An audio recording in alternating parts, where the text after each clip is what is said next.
I'm Andy Brown, and I absolutely love independent businesses, from coffee shops, chocolatiers, patisseries and of course bakers.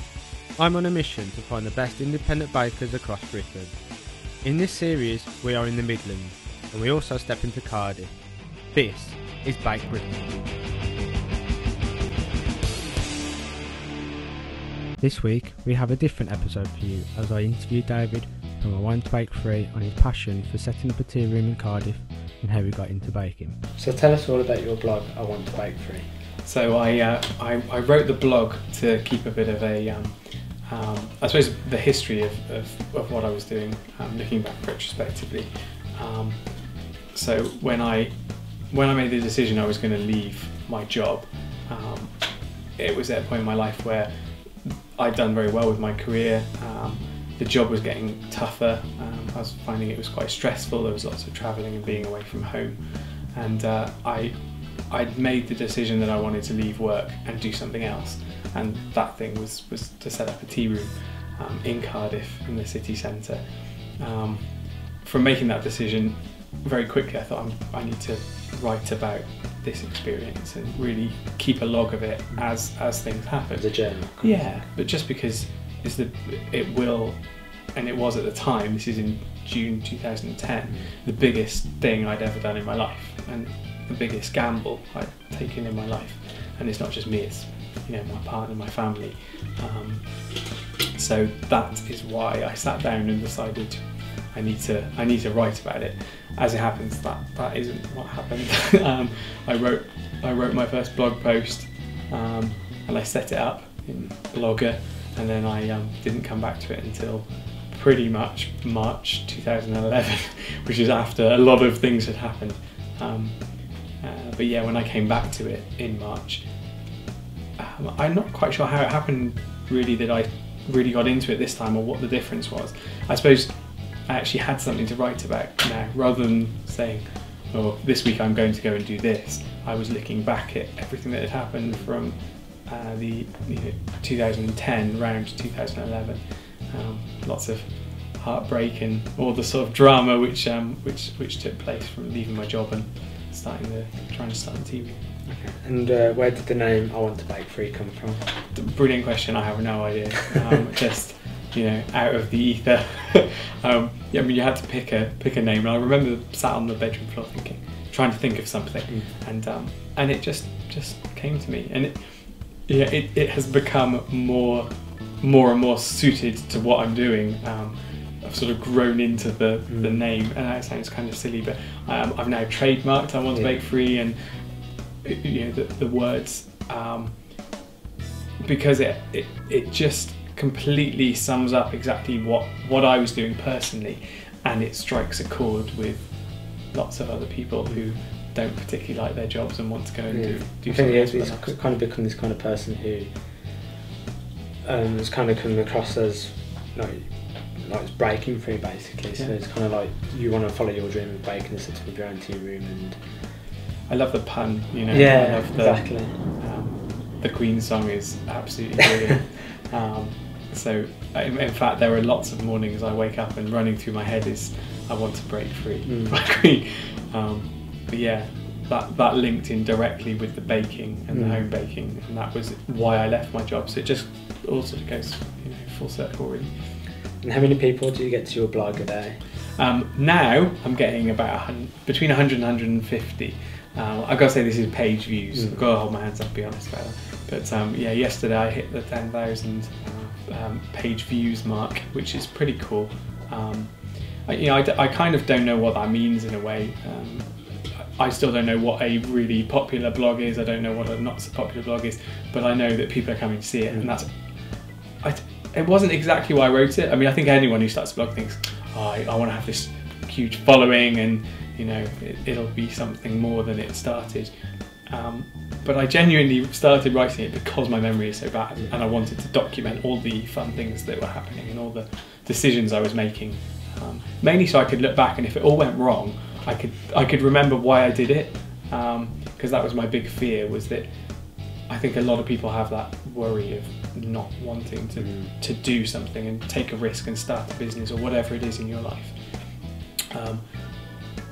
mainly because they think, well, what if it goes wrong? And I thought, I'm so certain now that this is the right thing to do and the right time to do it, that if it does go wrong, I need to have confidence when I look back that how I felt was real. And that's what the blog does. The blog is a milestone saying, I couldn't do anything else in my life right now other than do this project and go and start it. So if it goes wrong, if it doesn't go wrong, if it's an amazing success, either way I'll be able to look back and say, when I made that decision, it was the right decision at the right time. Tell us about your tea room. Okay, traditional tea room. That's traditional the big thing. Traditional tea room. I've got a really vivid memory of something that I used to do with Mum, still do. We went to a traditional style tea room in Totnes called Gray's Dining Room. Really beautiful, very small. It's not much bigger than this space. They've got about 20 seats, I think. And I remember walking in as a child.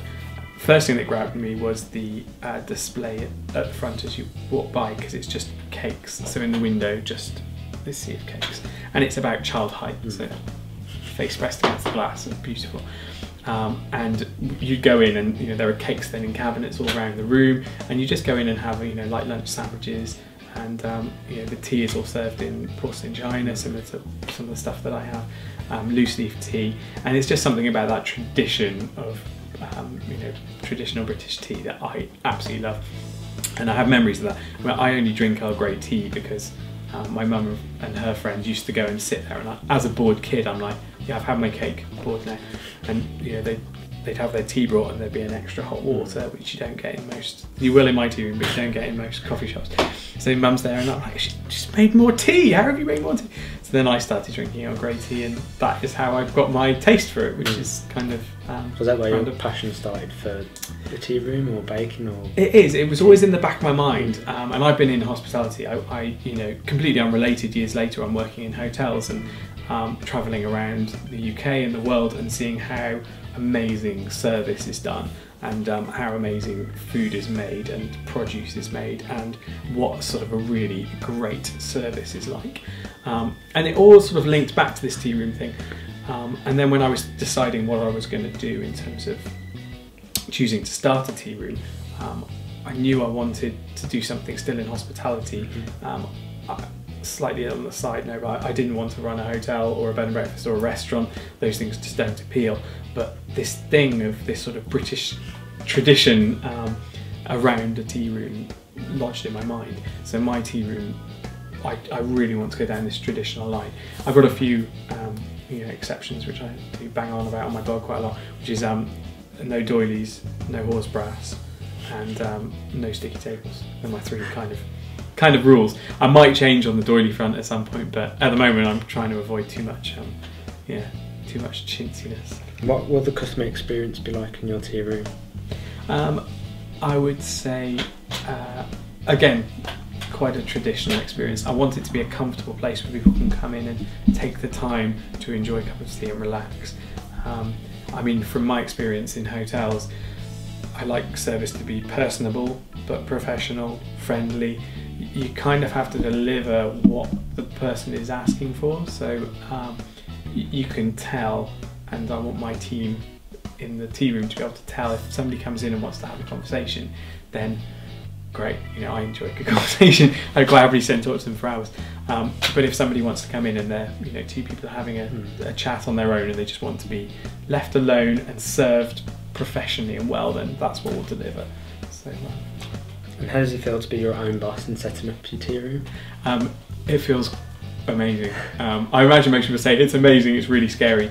At the moment it just feels amazing. There's not many days that I kind of go, what on earth am I doing? It just still feels like, I suppose there's this human issue where we're always looking at the next thing. You don't kind of remember to enjoy the bit that you're in at the moment. So I've gone through a very difficult year in losing a venue and having to go back to work and working away from home as well. I'm now through that, and this next sort of 3 or 4 months through to March, I'm just out to enjoy as much as I possibly can.